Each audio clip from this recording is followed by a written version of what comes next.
ATR News. Please like, share and subscribe this channel.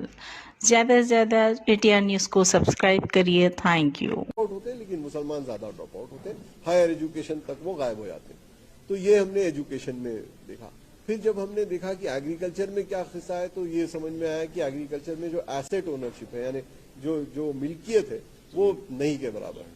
लैंडलेसनेस बहुत ज्यादा है. तो वो एग्रीकल्चर का मसला है.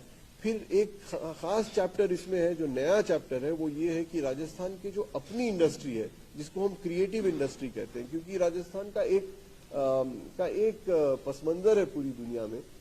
एक बड़ा कलरफुल, डाइवर्स, बड़ा इनोवेटिव स्टेट है. यहाँ के जो ताजिर हैं, यहाँ के जो आर्टिजान हैं, वो बड़े यूनिक है. उसमें भी बड़ी तादाद मुसलमानों की है. तो उसमें हमने देखा कि वहाँ क्या होता है, वहाँ की इकोनॉमी कैसे चलती है, उनकी क्या क्या दुश्वारियां हैं. वो एक बड़ा अच्छा चैप्टर है उसमें. और फिर हमने ये देखा कि इन सारे पस मंजर में जो अब हालात हैं मुसलमानों के, उनका फ्यूचर क्या है. क्यों राजस्थान जैसे स्टेट में, जहां पे मुसलमान शुरू से हैं, शायद जब से मुसलमान इंडिया में तब से हैं, तो अब उस स्टेट में इतनी ज्यादा डिस्क्रिमिनेशन, वायलेंस क्यों हो रहा है, और क्या ये सस्टेन रहने वाला है, या इसके कुछ सोल्यूशन हो सकते हैं. वो सोल्यूशन भी इस किताब में हमने कई सारे प्रेजेंट किए. आगे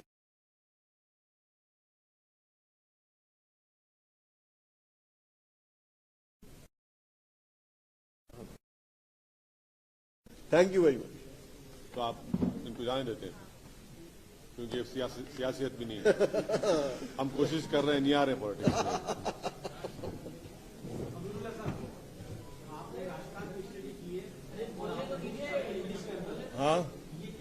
हाँ, ये अच्छा सवाल है. राजस्थान पे स्टडी हमने की, और हम माजरत चाहते हैं आपसे कि ये स्टडी हमने अंग्रेजी में की. ये हमारी कंट्री की बदबख्ती है कि जितने लोग हैं वो सब अंग्रेजी में ही काम करते हैं. लेकिन हम फौरन ही इसको, क्योंकि अभी कंप्लीट हुई है, एक हफ्ता भी नहीं हुआ इसको मुकम्मल हुए, हम इसको जल्दी से हिंदी उर्दू में तब्दील कर दें. Thank you. तो इसमें प्रोफेसर आमिरुल्लाह खान साहब ने जो बातें आपसे कही है, उसमें बहुत सी चीजें मालूम हुई हैं कि राजस्थान में हायर एजुकेशन में सिर्फ 2% मुसलमान हैं, सिर्फ 2% है. और उसमें ये बात भी मालूम हुई है कि जो हायर सेकेंडरी स्कूल में पार्टिसिपेशन रेट है, वो 6.55% गिरा है. और फिर जो मुस्लिम महिलाओं का दूसरे रिलीजन के महिलाओं से अगर आप कंपेयर करेंगे, तो उनका जो बॉडी मास इंडेक्स है वो 18.5 है. मुस्लिम बच्चे जो एनीमिक है, दूसरे मजहब के लोगों से आप कंपेयर करेंगे, तो 60% मुस्लिम बच्चे, चिल्ड्रन एनीमिक है, 60%. और ये सबसे हाईएस्ट है तमाम रिलीजियस ग्रुप्स में. स्टंटिंग में आप देखेंगे तो 17% मुस्लिम बच्चे स्टंटेड है. ये भी हाईएस्ट है तमाम दूसरे रिलीजन से मिलाए तो आप.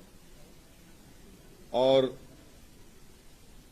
उसमें ये भी बात सामने आई कि जो लाइफ एक्सपेक्टेंसी है, उसमें SC ST की लोएस्ट है, और फिर मुसलमानों का नंबर आता है. साथ ही साथ अभी आप प्रोफेसर आमिरुल्लाह खान साहब ने बताया कि जमीन जो है राजस्थान में SC ST से ज्यादा कम जमीन अगर किसी के पास है तो मुसलमान के पास है. और फिर हैंडीक्राफ्ट और एंटरप्रेन्योर का फिगर तो आप सुन लिए हैं.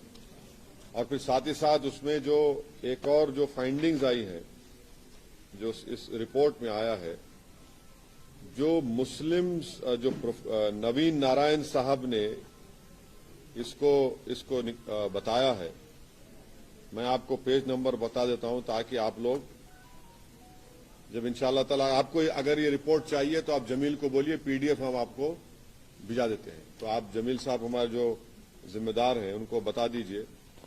उसमें जो नवीन नारायण साहब ने बताया है कि मुसलमानों की ऐसी कई बरादरियां हैं जिनको रिजर्वेशन मिलना चाहिए, नहीं मिलता है, जिसमें उन्होंने खास तौर से नियरली 82 कास्ट का नाम लिया है। 82 नहीं 85, जिसमें खलंदर भी है, बहरूपिया है, मासत है, आपके चौबदार है। हमारे ये पेज नंबर आप देख लीजिए, जब आपको रिपोर्ट हम भिजाएंगे, पेज नंबर 219, जिसमें मिरासी भी है। ये तमाम लोगों को रिजर्वेशन मिलना चाहिए मगर इनको नहीं मिलता है। तो ये रिपोर्ट हम राजस्थान के मुख्यमंत्री को भी भिजाएंगे।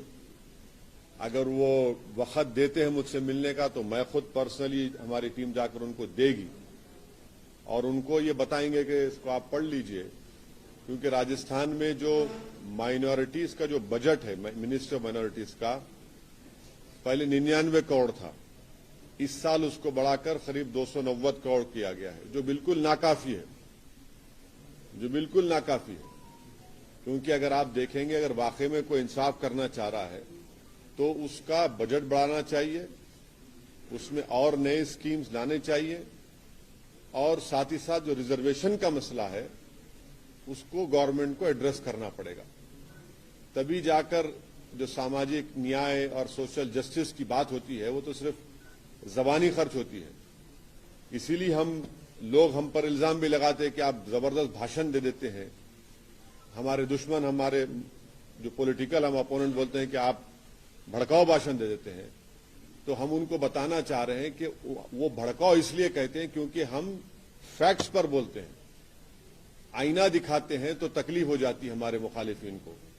तो अब ये आईना है राजस्थान के तमाम पॉलिटिकल पार्टीज के लिए कि ये बताता है कि इतने साल आपको सत्ता मिली, चाहे बीजेपी की हो या कांग्रेस की सरकार रही है, आपने मुस्लिम माइनॉरिटीज के लिए कुछ नहीं किया। अगर कुछ किया होता तो इस रिपोर्ट के फाइंडिंग्स कुछ और होते। और हम तो ये कह रहे हैं कि आप इस रिपोर्ट को पढ़ लीजिए और पढ़कर आप बोलिए ये सच है या झूठ है, क्योंकि इसको हम अपने घर में बैठकर नहीं बनाए हैं। तो ये एक इंट्रोस्पेक्शन का टाइम है तमाम पॉलिटिकल पार्टीज के लिए, तमाम पॉलिटिकल लीडर्स के लिए, जो अपने आप को बड़ी बड़ी बातें करते हैं, सेकुलरिज्म का नाम लेते हैं। तो कोई कहता है सबका साथ, सबका विकास, सबका विश्वास, तो उन तमाम के लिए है। और अगर राजस्थान के मुख्यमंत्री हमको टाइम देंगे तो रमजान के बाद हम जाकर उनको देंगे। अगर वो ज्यादा मसरूफ हैं, नहीं मिलना चाहेंगे, तो हम उनको इंशाल्लाह एक रिपोर्ट बनाकर इस रिपोर्ट को हम उनके पास भिजा देंगे। और मैं इस रिपोर्ट, इस सर्वे को, इस फाइंडिंग्स को राजस्थान के एक्स चीफ मिनिस्टर मोहतरमा वसुंधरा राजे को ही भिजाऊंगा, क्योंकि वो भी मुख्यमंत्री रही, ताकि उनको भी मालूम हो और वो पढ़ें, अपने लोगों से पढ़वाएं, और उसको देखकर अगर वो कोर्स करेक्शन करते हैं तो इससे राजस्थान का फायदा होगा, इससे देश का फायदा होगा। तो ये हमको आपको कहना था। और मेरी आपसे अभी कुछ पूछना है तो इसी मुद्दे पर पूछिए। दूसरे मुद्दे में बोल चुका हूं, कल बहुत बोल चुका हूं, तो उसको रिपीट मत कराइए। नहीं, एक मुकम्मल तो जान दीजिए, हमको नमाज भी पढ़ना है थोड़ी देर में। तो ये आपसे मेरी रिक्वेस्ट है, आप सवाल करने का आपको पूरा हक है और रहेगा, मगर मैं जो बात बोल चुका हूं उसको रिपीटेशन मत करवाइए। एक करके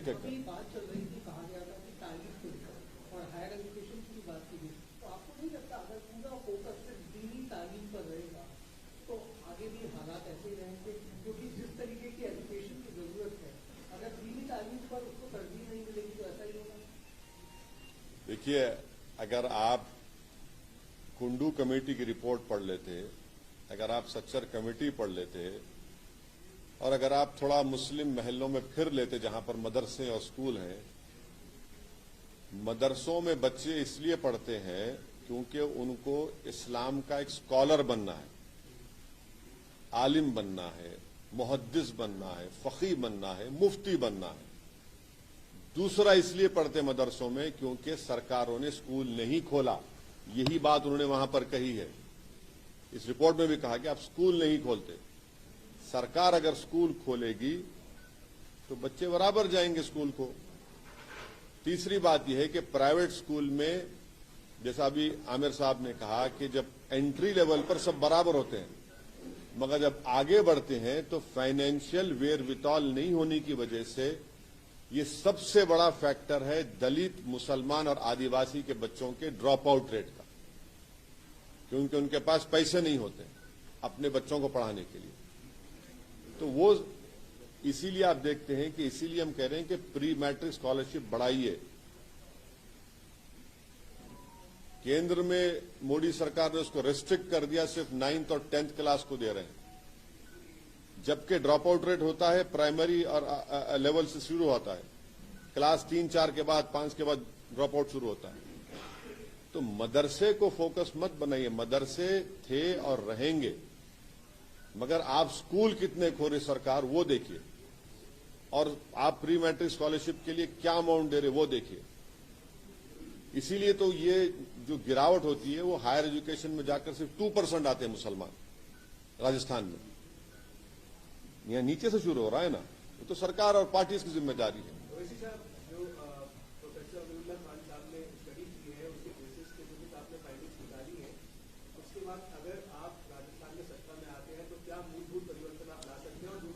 एक मिनट, आपके मुंह में घी शक्कर, मैं सत्ता में नहीं आने वाला हूं। नहीं, सुनिए मेरी बात। नहीं, मैंने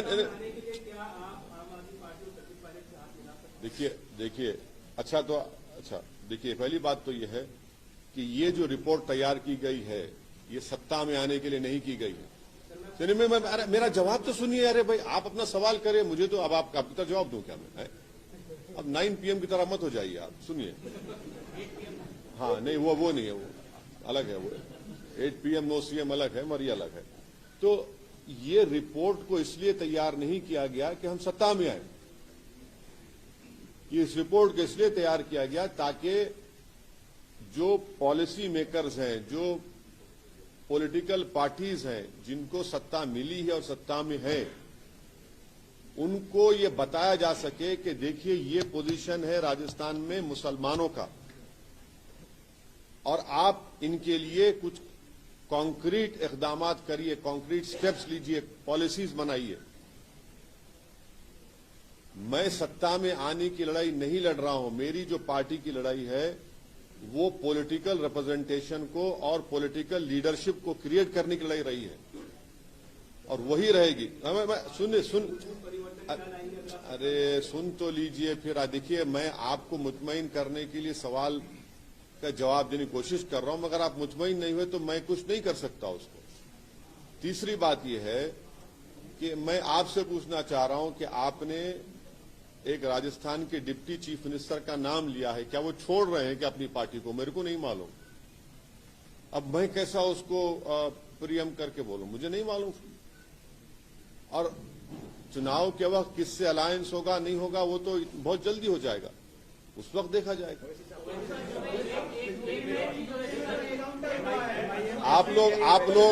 आप लोग तय कर लीजिए कौन पूछेगा। मैं ऐसा देखिए, मेरे को नमाज पढ़ना है।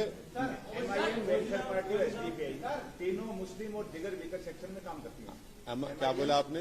MIM SDPI वेलफेयर पार्टी क्या करते हैं? तीनों मुस्लिम और दिगर वीकर सेक्शन उसमें काम करती है। अच्छा, क्या इन तीनों का एक ही मुद्दे पे वर्क करने के बावजूद राजस्थान में कोई गठबंधन की संभावना, ऐसी कोई चर्चा आपके बीच में है? देखिए, जिस सब आपका सवाल उस वक्त वाजिब होगा जब चुनाव के करीब हम उसका जवाब दे पाएंगे, अभी तो कुछ नहीं दे पाएंगे।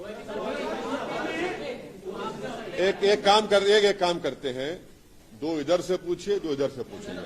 अभी इधर से 2 पूछ लीजिए। अभी अच्छा, अब इधर से चलिए। में जो एनकाउंटर हुआ है उसमें गुलाम की मां ने ये कहा कि उसे अपने कर्मों की सजा मिली। अच्छा, आप क्या करें? भाई मुझसे ये भी कहा कि मजहब से नहीं जोड़ा जाए। नहीं, मुझसे क्यों पूछ रहे आप ये? मुस्लिम की बात करते हैं। नहीं, मुस्लिम की बात ये करते हैं ना, आप इससे पूछिए ना। अब भाई देखिए, जो सत्ता में थे उन्होंने मुसलमान को गुलाम बना दिया क्योंकि उन्होंने कुछ किया ही नहीं। अरे सुन तो लीजिए, देखिए अब आप अगर आप डिस्टर्ब करेंगे मैं जवाब नहीं दूंगा। मैं आपको सुनना पड़ेगा मैं जो बोल रहा हूं। आप ना सवाल पूछ लिए, मुझे जवाब देने दीजिए। गुलाम किसने बना दिया मुसलमानों को? किसने? कोई क्यों जमीन नहीं देते? राजस्थान में लैंडलेस सबसे ज्यादा मुसलमान है, 2% ग्रेजुएट हैं, क्यों हो रहा है? कौन जिम्मेदार है? ड्रॉप आउट रेट सबसे ज्यादा क्यों है? क्यों रिजर्वेशन नहीं दिया जाता मुसलमानों की बरादरियों को? वोट तो ले लेते हैं। ये पॉइंट के लिए तो रिपोर्ट हम बनाए हैं। अब रहा सवाल यूपी का, मैं कह चुका हूं, उसकी बीवी ने, पत्नी ने तो ली ना बॉडी, अब वो नहीं दिखा रहे। अरे दिखाइए फिर, बोलिए, माने लिए। अरे मैं क्या रिएक्शन दूं? मेरा रिएक्शन यही रहा है, यही कह रहा हूं कि जब 1994 में एमएलए बना, उस वक्त के आंध्र प्रदेश में लेफ्ट विंग एक्सट्रीमिज्म बहुत ज्यादा होता था। मेरी असेंबली की स्पीचेस उठा के देखिए, मैं हमेशा एनकाउंटर के खिलाफ रहा हूं। ये सो कॉल्ड एनकाउंटर जो होता है, मैं इसलिए कहता हूं क्योंकि ये सो कॉल्ड एनकाउंटर से रूल ऑफ लॉ कमजोर होता है। इस सो कॉल्ड एनकाउंटर से फिर हमको कोर्ट, जजेस, CrPC, IPC, law of evidence की जरूरत क्यों है? और कातिलों में और जो लोग लॉ के हैं उसमें फर्क क्या रह जाता है फिर? यही इसलिए तो कह रहे हैं हम, एनकाउंटर्स रूल ऑफ लॉ को कमजोर करता है। लोगों को हम सजा दिलवाइए। गांधी के कातिल को हमने गोली मारी थी क्या? एनकाउंटर कर दिया था गांधी के कातिल का हमने? इंदिरा गांधी के कातिल का एनकाउंटर कर दिया था हमने? राजीव गांधी को बम उड़ाने वालों का हमने एनकाउंटर कर दिया था क्या? दिल्ली के सड़कों पर जो सिखों का जेनोसाइड करे उनका गोली मारकर हमने खत्म कर दिया उनको। नेली के मैसेकर में जो मैसेकर हुआ 10,000 लोगों का, उसको एनकाउंटर कर दिया था क्या हमने? मुंबई और गुजरात की सड़कों पर जो इंसानियत का खत्म हुआ उनका एनकाउंटर किया था क्या हमने? सजा हुई ना। अगर एनकाउंटर को अगर कोई सेलिब्रेट कर रहा है तो फिर मुझे लगता है कि ये तो इंसानियत का मजाक हो रहा है। और याद रखिए, अंग्रेजी की कहावत है, what goes round comes around. हाँ, मेरा स्टैंड है। अब कोई बोल रहा है कि 183 एनकाउंटर हो गए हैं। भाई 183 एनकाउंटर अगर हुए हैं तो फिर क्या हो रहा है? फिर अगर एनकाउंटर होता है तो इसलिए होता है क्योंकि आप अपनी इन्वेस्टिगेशन, अपनी प्रोसिक्यूशन को कमजोर कर रहे हैं। इसलिए कि मेरा स्टैंड ये है। हाँ,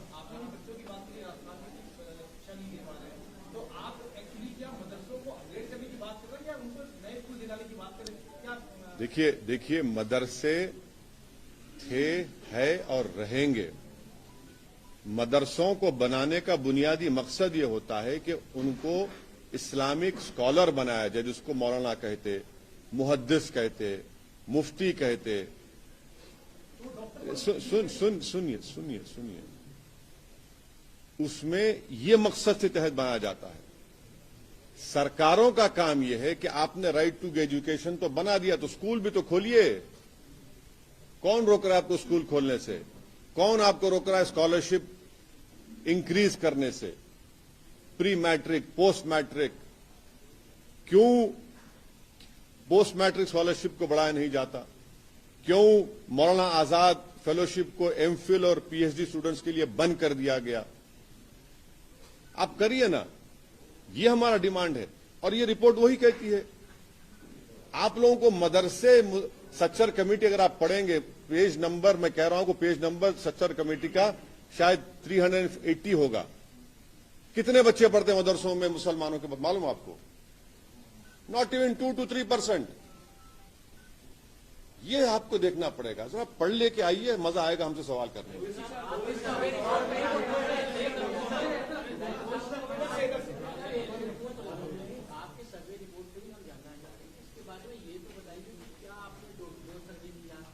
अरे देखिए, सर्वे नहीं, अरे यार देखिए, अरे सुनिए, नहीं सुनिए, नहीं, अरे देखिए, देखिए अब आप उसका जोड़ना चाहें जोड़ लीजिए।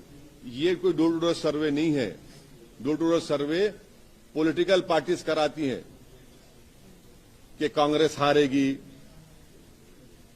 समझे ना, वो होता है। ये एक स्टडी हुई है जिसको स्कॉलर्स ने किया है।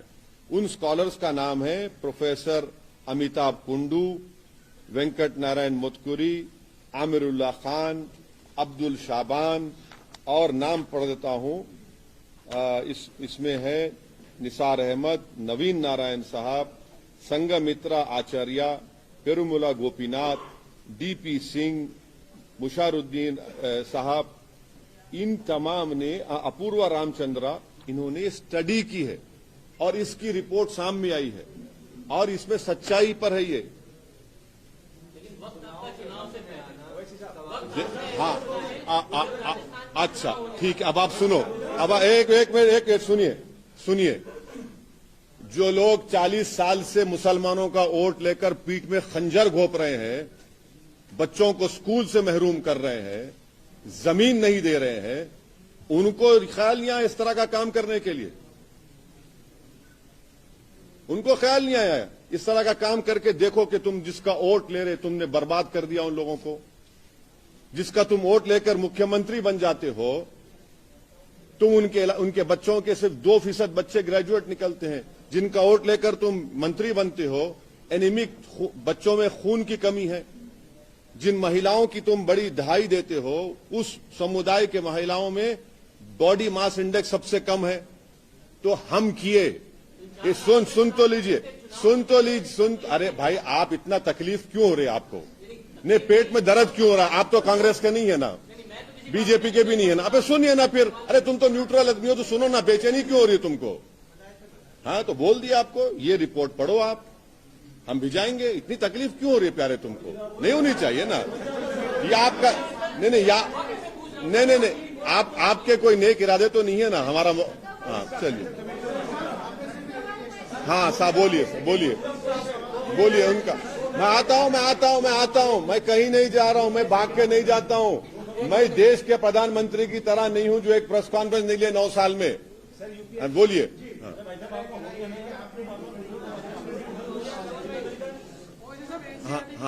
हाँ, एक मिनट रुकिए। नहीं, आपको पढ़ेंगे तो मालूम होगा, मैं तो बोलूंगा आप पढ़िए इंशाल्लाह।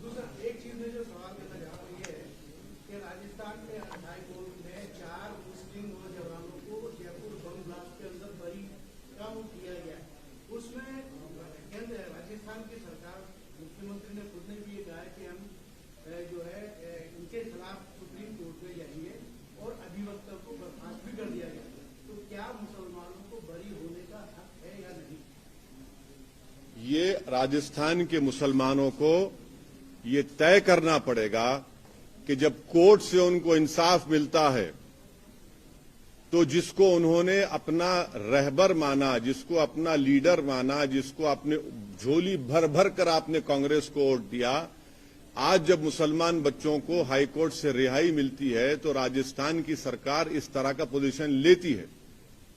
और उन लोगों का भी काम है जो कांग्रेस के मुसलमान लीडर हैं, वो भी तो मुंह खोले। हम बाड़मेर में रैली किए तो कह दिया कि हमारे इस बार भीड़ पाकिस्तान से आई।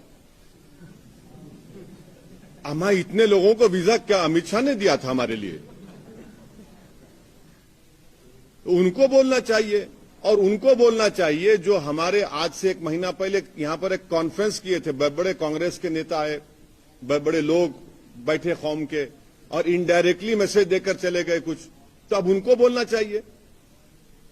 और फिर हम पूछना चाह रहे हैं राजस्थान की जो रूलिंग पार्टी मुख्यमंत्री साहब से कि सर, जब ख्वाजा अजमेरी के आस्थाने पर बॉम्ब ब्लास्ट हुआ, उसमें 2 आरएसएस के वर्कर्स को कन्विक्शन आया, आप अपील क्यों नहीं किए? जब आप अपील क्यों नहीं किए? चलिए वो नहीं किए ना, चलिए उनका पेरोल कैंसिल करो, भी आप करो ना। आपको इंसाफ से मतलब है ना, आप इंसाफ की दुहाई दे रहे हैं तो ये करो। आप नहीं करेंगे तो ये तो उन बड़े चौधरियों को बोलना चाहिए जो मुसलमानों के ठेकेदार बन के बैठते हैं उनको बोलना चाहिए। इस पर क्या बोलेंगे? तो बोलेंगे अरे मौका नहीं है। अरे मौका परस्त तुम हो, मैं नहीं हूं। आप बोलो उस पर। अब तो नहीं बोलेंगे। हम कह रहे हैं भाई कोर्ट ने बरी कर दिया, और कोर्ट ने क्या कहा कि इन्वेस्टिगेशन एजेंसीज ने सही इन्वेस्टिगेट नहीं किया। कोर्ट ने यह नहीं कहा कि इनको बेनिफिट ऑफ डाउट मिले एक्यूज को। कोर्ट ने कहा कि पुलिस ने इन्वेस्टिगेशन सही नहीं किया। उन पुलिस वालों को सस्पेंड क्यों नहीं करते आप? उनका पेंशन रोकिए, पूछिए, बुलाइए उनको। भाई आप अब चुनाव आएगा तो फिर सब लोग निकलेंगे, ये बी टीम है, वो सी टीम है, वो आया है, वो ऐसा आया है, वहां से आया है, चांद से आया है।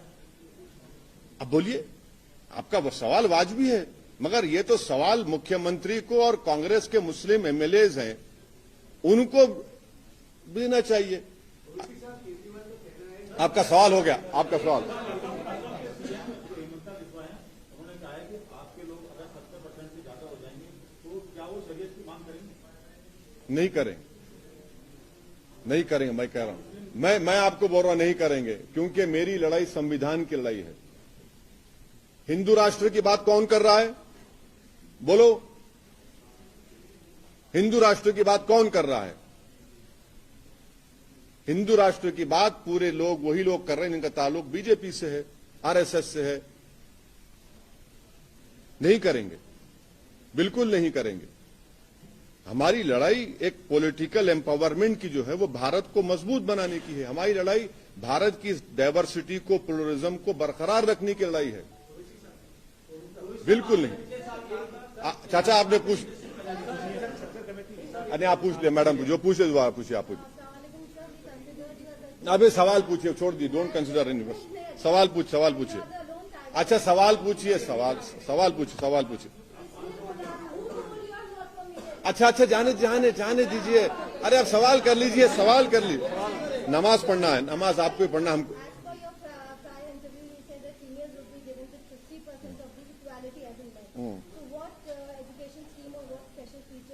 अब वो इंशाअल्लाह ताला करेंगे मैडम, वो बिल्कुल है, हमारा इरादा है और इंशाअल्लाह हम करेंगे। नहीं सर, जो नहीं पूछे नहीं, आप सर आप पूछ लीजिए, जो नहीं पूछे। हाँ बिल्कुल प्यारे, मैं आऊंगा, मैं कहीं नहीं जा रहा। बोलिए।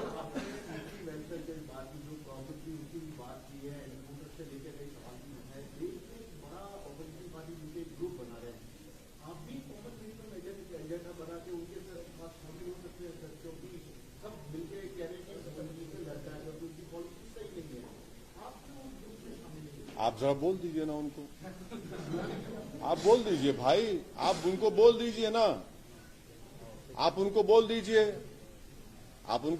और हम आपसे पहले भी मैंने कहा, आज भी कह रहा हूं, नरेंद्र मोदी को दोबारा 2024 में सत्ता से आने से अगर रोकना है तो आइडियोलॉजी की बुनियाद पर पॉलिटिकल मुकाबला होना चाहिए। आप कौन सी आइडियोलॉजी पर मुकाबला कर रहे हैं कि जुनैद और नसीर को जो मारते हैं तो उनको एक कंपनसेशन मिलता है और किसी और को बढ़ के कंपनसेशन मिलता है? ये आइडियोलॉजी है आपकी।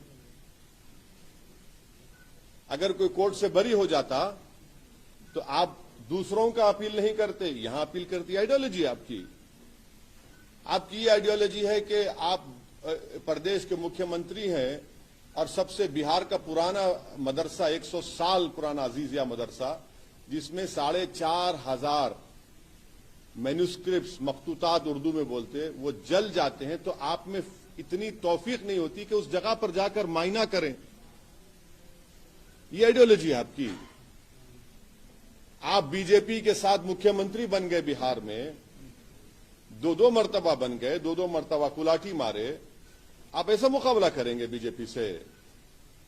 आप महाराष्ट्र में सुबह 8 बजे मुख्यमंत्री बन जाते हैं, डिप्टी मुख्यमंत्री बन जाते हैं, फिर अचानक तलाक हो जाता है। आप इस पे आइडियोलॉजी मुकाबला करेंगे?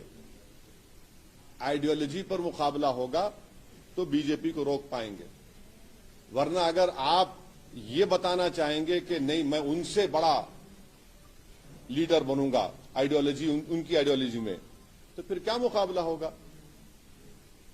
आप सबको साथ लेना चाहते हैं तो फिर आप पॉलिटिकल अनटचेबिलिटी कौन करता है? आप करते हैं, हम नहीं करते हैं।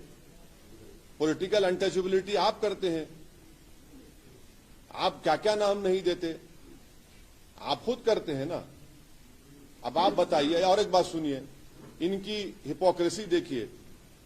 अभी आपने नाम दिया था एक नेता का, आपने नाम दिया था।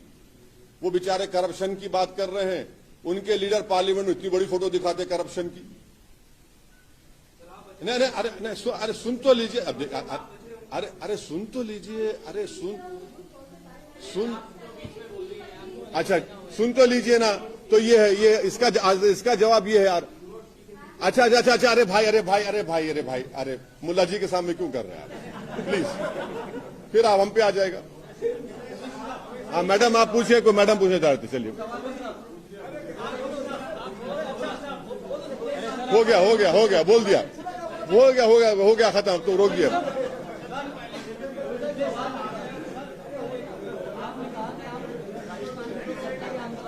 हाँ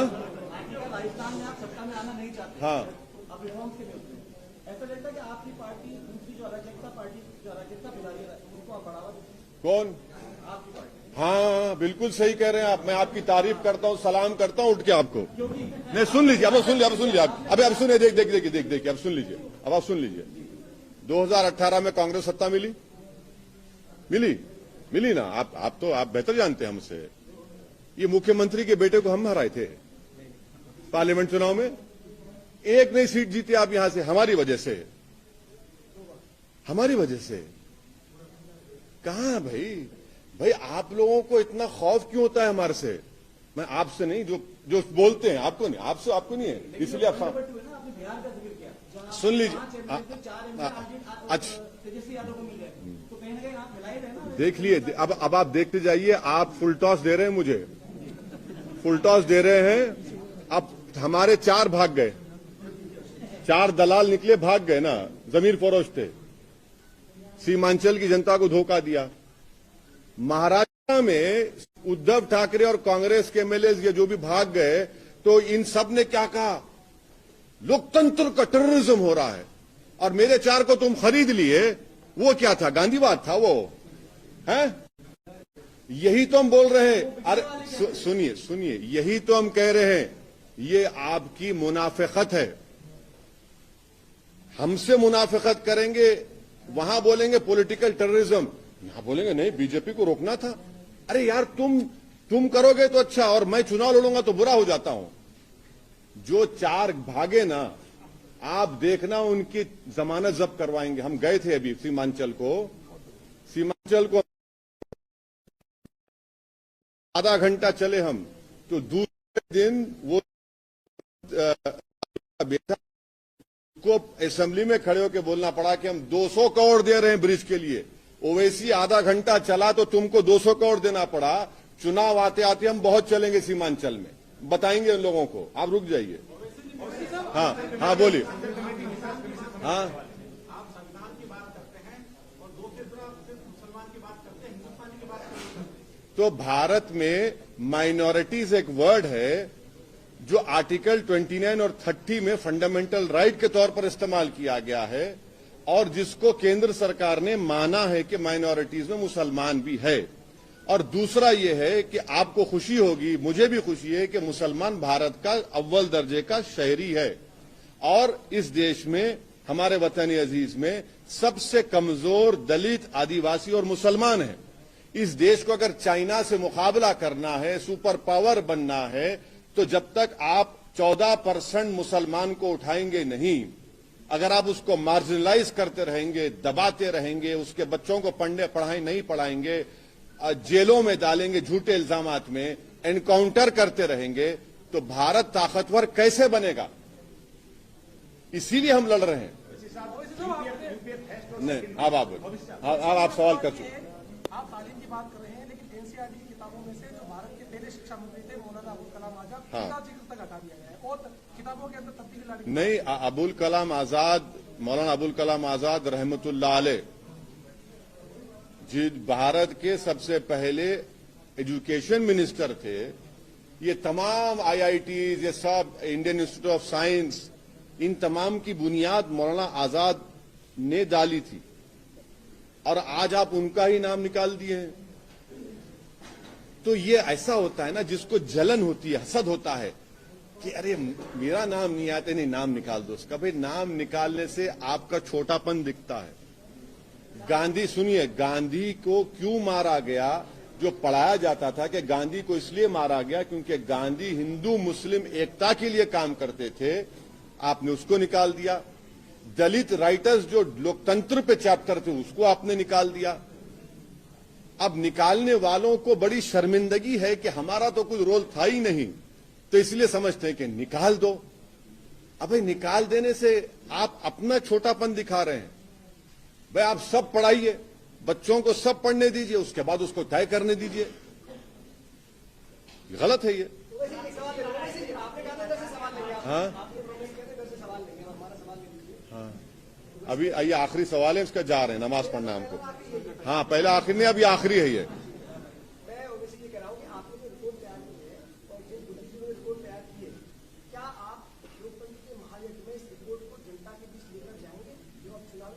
तो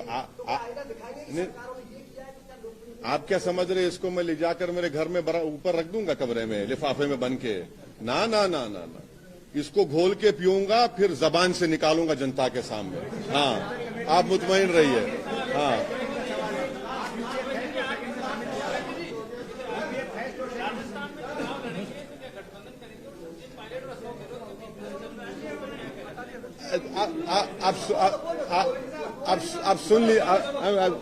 आप सुन लीजिए, सचिन पायलट हमारे दोस्त हैं, हमारा वो भी MP उसी वक्त बने, हम भी उसी वक्त बने। अब सचिन पायलट क्या करेंगे मैं क्या जानता हूं भाई।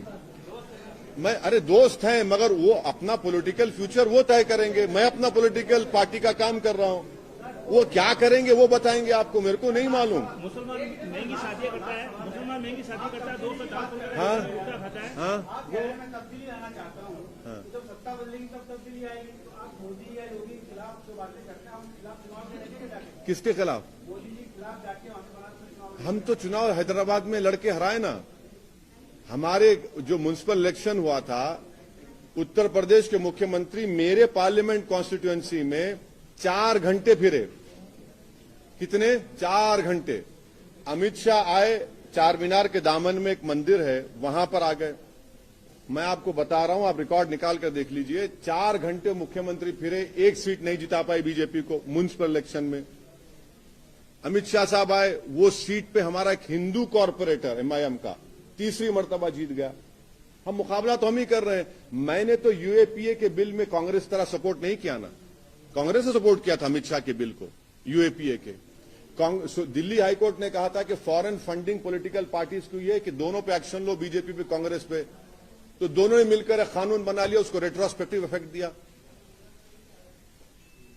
अब आप ये बताइए कि नुकसान किसका हो रहा है ज्यादा, किस समुदाय का हो रहा है? दलितों का हो रहा है और मुसलमानों का हो रहा है। किसको मारा जाता है गोश्त के नाम पर? जुनैद और नसीर को मारा जाता है, बल्कि मारा नहीं, जिंदा जला दिया जाता है। अब बताइए किसका हो रहा है? ये रिपोर्ट क्या बोल रही है कि कौन सबसे नीचे है? कौन है भाई? सत्ता में तो आप रहे ना, मैं तो नहीं रहा, आप रहे हैं। आप बताइए फिर क्या हो रहा है? बिल्कुल लड़ते हैं, लड़ेंगे, क्यों नहीं लड़ेंगे? लड़ते हैं, लड़ेंगे, लड़ी तो रहे हैं,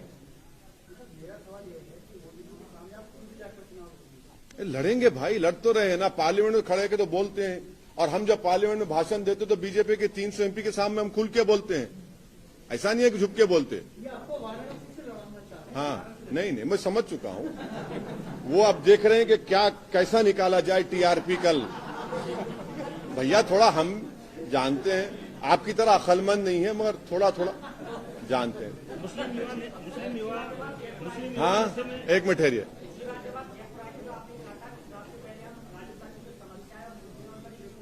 ये अरे अरे अरे अरे एक मिनट ठहरे। हाँ हाँ हाँ, वो भी आएगी, वो भी आएगी। अरे अरे मेरे भाई, कम से कम जो बोल रहा हूं पूरा तो कर रहा हूं ना, कोई दूसरा तो कर ही नहीं रहा है। सत्ता में आके बोल रहे हैं पूरे, अब उसके आप करेंगे, बिल्कुल करेंगे। बहुत सी चीजें हैं। Okay sir, thank you sir, बहुत शुक्रिया, थैंक यू सर, थैंक